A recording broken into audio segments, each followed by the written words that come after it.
Hey, this is Deepak here, and in this lesson we are going to have a look at how to create your content in such a way that it is friendly to the search engines and as well as the users. So let's get started.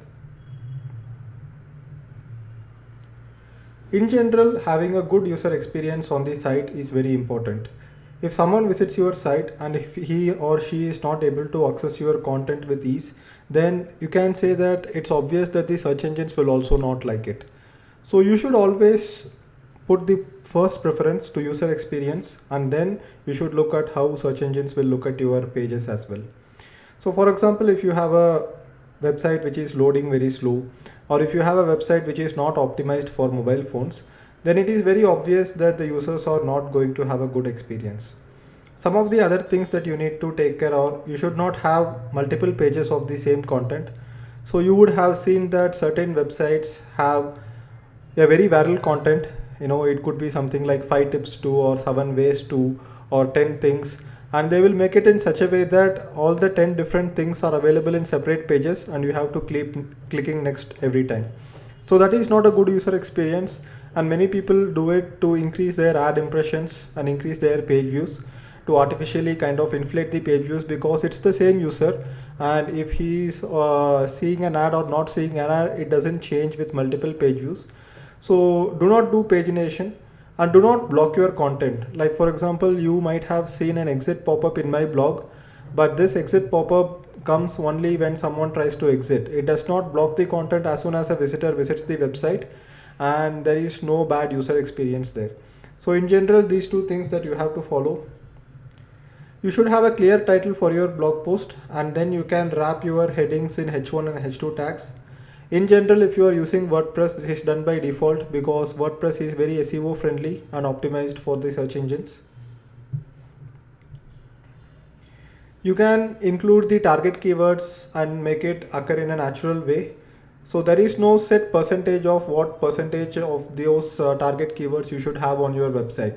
So if you are naturally writing an article about some topic, like for example, if I am writing an article about Facebook ads, and if I am writing a 2000 word article, in a natural way, the keyword density will be around 2 to 3%. So that is the most natural way. There are a few tools where you can check the keyword density. So you can go ahead, search for such tools on the web.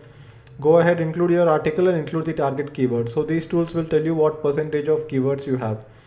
Take care that the keyword density does not go above 5% or 10%, because then it would look very spammy to the search engines, and there might be a risk of search engines penalizing your website. If you are uploading images, make sure you compress the images as we have discussed before, and also make sure that the image names are relevant to the article that you are writing on. For example, if I am writing an article on search engines, and if I am putting a screenshot in the blog post, so here the file name of this image will also be something like search engines or SEO or something related to that. Alt tags are something that you can set inside WordPress when you upload the image as well. Right side you will have an option to include an alt tag.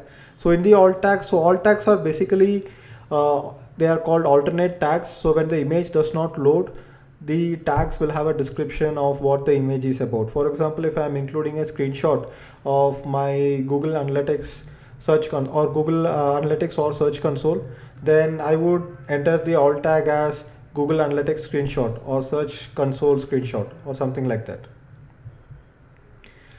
Make sure that the content on the page is rich. In the previous video, I showed you an example where for the keyword Google AdWords certification, I am ranking on number 3. So inside this article, you would have also seen that I have included a YouTube video, embedded a YouTube video.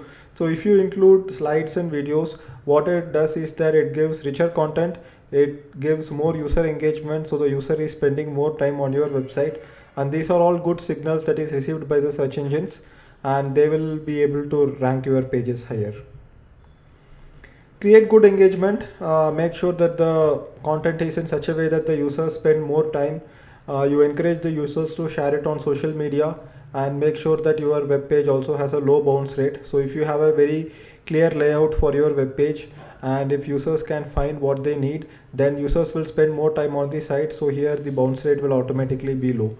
So Google will track, so some people say that Google does not track all these metrics, but many people, many SEO experts do say that Google tracks these metrics through a variety of methods. They have the Chrome browser, they have Google Analytics with themselves. It is owned by Google, and there is also something called Google Safe Search, which is an algorithm that even Firefox and Safari use to kind of filter out the bad websites from the internet. And there are some experts who claim that Google can also track metrics like time spent on site, the behavior on the site, and things like that, even if someone is using other browser and even if they don't have Google Analytics account. So that's about it for the other criteria that influences your on-page optimization. So let me have a look at my own website. I will show you one of my blog posts and discuss some of the topics that we discussed here on my page. So here I am in my blog. So what you see here is the SEO title, which is also the title which appears on the Google search result pages. And what you see here is the H1 tag title. This particular title can be different from this title, and inside WordPress settings you will be able to edit that. And then subheadings can be in the H2 tags. So here you can see that these are H2 tags and those were H1 tags. And if you have an image, make sure that the image is actually having a name which is relevant. For example, here it is opt-in chat related image, so I have made the image name as opt-in chat -questions. So the images should have the right alt tags, and also the image name also matters. So these are some of the aspects which govern on-page SEO, and obviously your page should load fast, your content should be of good quality so that people spend more time. And make sure that you do not write content trying to stuff keywords within your content.